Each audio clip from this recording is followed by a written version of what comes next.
Are they doing it to try to get a better trade deal with the U.S.? Is it that simple or no? Well, it disappoints me to see the UK act as kind of lackeys of the US. I mean, it's sad to see. I mean, it's not the heyday of the British Empire, but it's one of the largest economies in the world, major financial center, nuclear power. I mean, it's not like it's a tertiary power, but I see what's going on, but I have to say, I don't understand it. I don't see why the UK can't go their own way a little bit, but not to but they are. So they're not, but not to get too immersed in the politics. You can pretty much lay the entire Ukrainian tragedy at Biden's feet, because Russia would not have invaded Ukraine in February of 2022 if they hadn't been provoked for 14 years. I mean, going back to 2008. So what happened in 2008? George W. Bush stands up at a NATO summit and says, Georgia and Ukraine should join NATO. He just said that. Three, 3 months later, Putin invades Georgia Yeah, during the and takes, Olympics, right? During the Olympics, I think, right? yeah, well, that's right, 2008 Olympics. So Bush says Georgia and Ukraine should join NATO. Putin almost immediately invades Georgia and takes the place over. It's like, were you not paying attention? Did you not get the message? And we had the global financial crisis and a lot else. So fast forward to 2014, what happens? They have an election in Ukraine. A pro-Russia, pro-Putin president wins. You can debate, election. How high quality was the election? You can say I don't like the guy, but he won. There actually was an election, and within months, the MI6 and CIA, working with neo-Nazi elements in Ukraine, and they've been there since the Second World War, overthrow the guy. They basically, they had the Maidan Square color revolution, so-called, which is all orchestrated by the intelligence agencies. They got snipers, they're killing people. The anti-Russian Ukrainians were doing the killing. And then the guy flees for his life, goes to Russia, and the U.S. installs a puppet. And wasn't Soros funding Vice to go there and cover it in the central square? And Correct. Yeah, and Victoria Nuland's behind the whole thing. She's like got blood, coming out of her mouth. I don't know. But so Putin's like, wait a second, we had an election, the pro-Russian guy wins, and you stage a coup, de facto coup, and kick him out and put in a puppet. So what does Putin do next? He invades Crimea, or annexes Crimea, takes it over. So it's like, okay, Georgia should join NATO. He invades Georgia. Ukraine should join NATO. We just had a coup. He takes over Ukraine. Are you not paying attention? You, meaning the West, US, UK, are you not paying attention to what's going on here? And then they sponsored, anyway, without getting, they sponsored attacks on the Russian-speaking part of Ukraine, et cetera.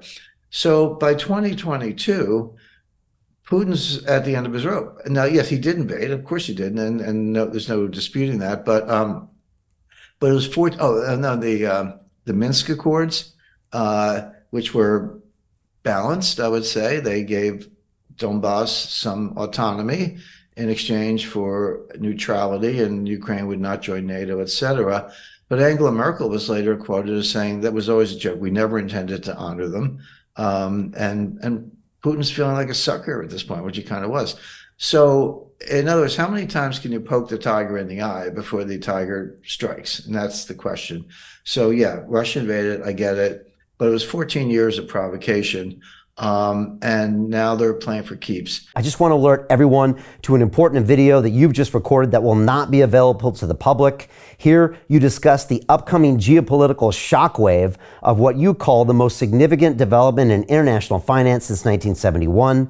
But then you explain how anyone can position themselves to profit from this crisis.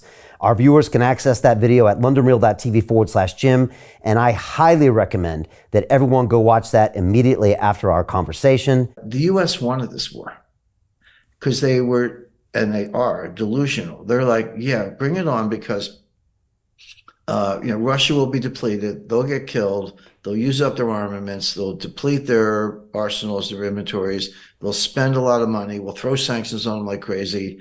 They'll go broke. The Russians, there'll be unrest in Russia. We'll get rid of Moscow, we'll get rid of Putin, and we'll go all the way to Moscow and put Russia back where they were in the 90s with Boris Yeltsin and a bottle of vodka before breakfast.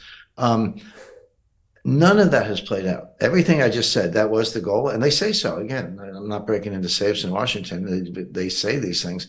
But every one of them has turned out to be the opposite. Here's what's actually happening. Number one, World Bank, not exactly a Russian puppet. They're pretty much controlled by the U.S., projects Russian growth this year at 0.7%, but it's been revised upward. Now go back to early 2022. What were they saying? Russian economy is going to collapse. It's the end of the ruble. Biden is like, we're going to bury the ruble. No, the ruble did dip from 70 to 140 for about a minute, and then it got back to 70, and then it got too strong. It was 50 to 1, whereas at the beginning of the war it was 70 to 1. Vera Nabiullina, who's the head of the Central Bank of Russia, for my money, the only central banker who actually understands her job, actually had to cut interest rates, not raise them, but cut them, because she was worried the ruble was getting too strong. And today it's around 70, which is what it was where the war began. So the ruble is unchanged in a year and a half. So the ruble is doing fine. The Russian economy is growing, will probably outperform the U.S. economy this year. We'll see how it plays out, but I expect a recession in the U.S., no recession in Russia. Their foreign exchange reserves are up because they're selling more oil than ever at higher prices. And inflation is totally under control. So the Russian economy is, if not thriving, it's doing pretty well, and Germany's in recession, Japan's in recession, the EU just went into a technical recession, the US is headed that way, may already be, and the Russian economy is growing without inflation. So much for burying Russia's economy. But beyond that, Putin put the whole economy on a war footing. I mean, I studied World War II. Victor Davis Hanson has a great book called The Second World Wars, plural, but he has like 2 pages on Stalingrad and a page and a half on D-Day. The whole book, because there are thousands of books written on all those subjects, his book is about industrial production behind the war effort and how Henry Ford turned assembly lines from Fords to B-29s almost overnight, and how the Wehrmacht, they were the most lethal force in World War II. They would kill 2 or 3 Russians to 1 German on the Eastern Front, except Stalin, he killed 3 million, and Stalin would send 3 million more and 5 million more. And finally, at a certain point, the German general said, wait a second, we're in over our heads here. We can't, we can keep killing them, but they keep coming. But between Lend-Lease and being on a war footing, they just outproduced Germany. 15,000 bombers a month versus 3 or 4 that Albert Speer could produce. Well, the same thing's going on today. Putin put his economy on a war footing. We did not. And so we're the ones seeing the arsenals depleted. The British are sending the Shadow, I forget the exact name, Shadow missile. The U.S. is sending Patriot missile batteries. Guess what? The Patriots don't work against the Russian Iskal hypersonic missile. They can shoot down cruise missiles. That's what they were designed for. But the Russians aren't shooting cruise missiles. They're shooting hypersonic missiles, and they're blowing up the Patriots. So the other day, Zelensky said, we need more Patriots. Yeah, that's because we sent you 3 large batteries, or $1 billion a piece, and one of them's destroyed, and the other 2 are on the way to being destroyed. Hey, it's Brian Rose, founder of the DeFi Academy. I've told you, my 4-week crypto bootcamp is amazing, but don't take my word for it. This is what my students are saying. The DeFi Academy was an amazing experience for me. It took me totally out of my comfort zone. In this course, I was challenged, I was held accountable, and pushed to do things that honestly weren't always easy. It's been phenomenal, and I can't believe we're already up on our 4 weeks. It has flown by. Going through this DeFi accelerator by far was one of the best courses I've taken. You do this course, you really get into the nitty-gritty of the activities that will make you comfortable with decentralized finance. Thank you so much to Brian and everyone at London Real and the DeFi Academy for even putting together an amazing course like this. Anybody else that wants to do it, please sign up. It is well worth the money.